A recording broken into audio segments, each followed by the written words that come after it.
I challenged myself to make a game with zero prior experience. That's what came out of it. Warning, this will spoil everything about the game. If you want to try it, go play it. It's in the description. It's free. So I wanted to make a game to see what it's like, as I've always enjoyed creating entertainment more than consuming it, so I set out a couple of rules to follow. Number one is that I will finish the game, no matter what.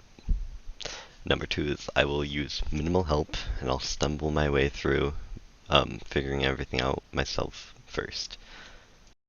So I knew that I wanted to create a horror game, because that's essentially my favorite genre of really anything. So I downloaded Unity, which is a game engine that anyone can use, and I thought real hard of a good topic for my game. I eventually used all of the brain juices and landed on a game where you are home alone. Then a break-in occurs. Really good brain thinking there. So I found a free home asset on Unity, and I put that in, and then I took Unity's first-person controller, because it was just right there in Unity. So I was able to move around in the game, but most of the walls could be walked right through, so I went in and added a mesh collider to all the walls, so now you can't escape even if you tried. So something that always bothers me in situations like these is why the person doesn't just call 911, so I wanted to start the game by tying up that loose end and making you plug in your dying phone. So if it's dead, then that little loophole is finished. So I got a free phone model from the Unity Asset Store, placed it on a table, then did a little bit of C# magic to make it play a sound after 8 seconds to tell you to pick it up. And I had it start an audio file that I ripped from YouTube. Now I needed a way to interact with things by pressing E. I had two options: either use raycasts, which is essentially an invisible laser that can intersect with interactable objects, or I could go the easy way by just having an invisible sphere that when you're inside of it, if you press E, it would do the interacting. So I went the easy route with the spheres. This had the added bonus of being able to just disable the sphere collider when I didn't want it to be interactable. I used the basic system and outline for this for every interactable thing in the game, because coding is 65% copy and pasting. So when you press E on the phone, you would get this goofy PNG on your screen. Then needed a place to put the phone, a charger. So I put it downstairs in the house, in the kitchen, and made it so when you had the phone, you could interact with the charger area and place down the phone.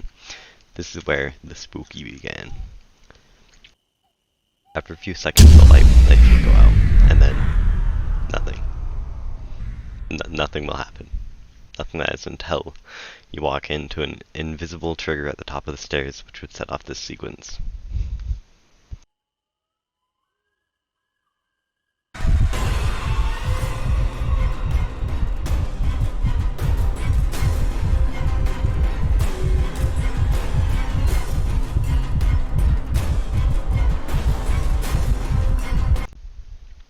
So how I did this is have 3 audio clips: the scary music, the heartbeat, the jump scare sound, all of which would play at the same time, and as those started, a PNG would flash on your screen, instructing you to lock all the entrances. Some real AAA quality stuff, real good.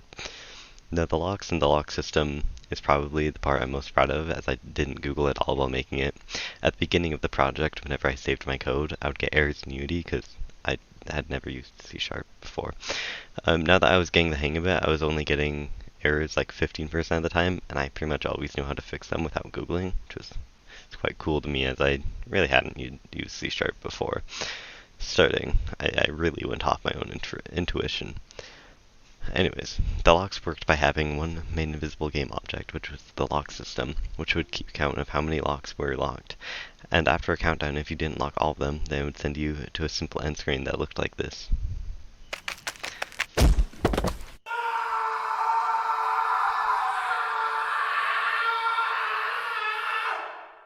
If you didn't lose, then some spooky sounds of banging at the door would start, and they really didn't do anything, as you couldn't open the door and you weren't in any danger, but it's really the illusion of danger that matters, right? Anyways, at the same time, you would be able to go upstairs and get a flashlight, and nothing would happen until you did that. I got a free flashlight model and slapped that boy on the counter, and also made an invisible one behind the player's camera. And once it was activated by picking up the counter one, you could turn it on and off by clicking. And some sounds started that were supposed to be someone climbing up the side of the house, but it honestly doesn't sound very convincing. After a delay, the sound of a door opening goes, although the door doesn't actually open, and if you don't hide under the bed in time, then it's game over screen for you.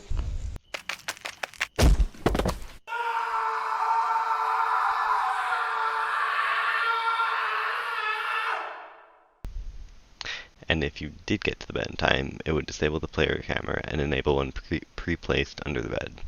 If you had your flashlight on at the time of the countdown, you were once again sent to the game over screen.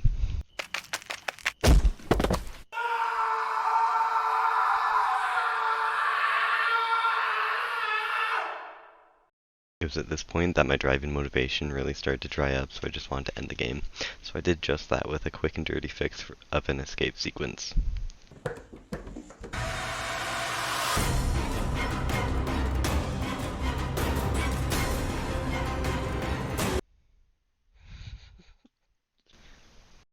I think it's quite explanatory of how it all works, as it works just like everything else in the game.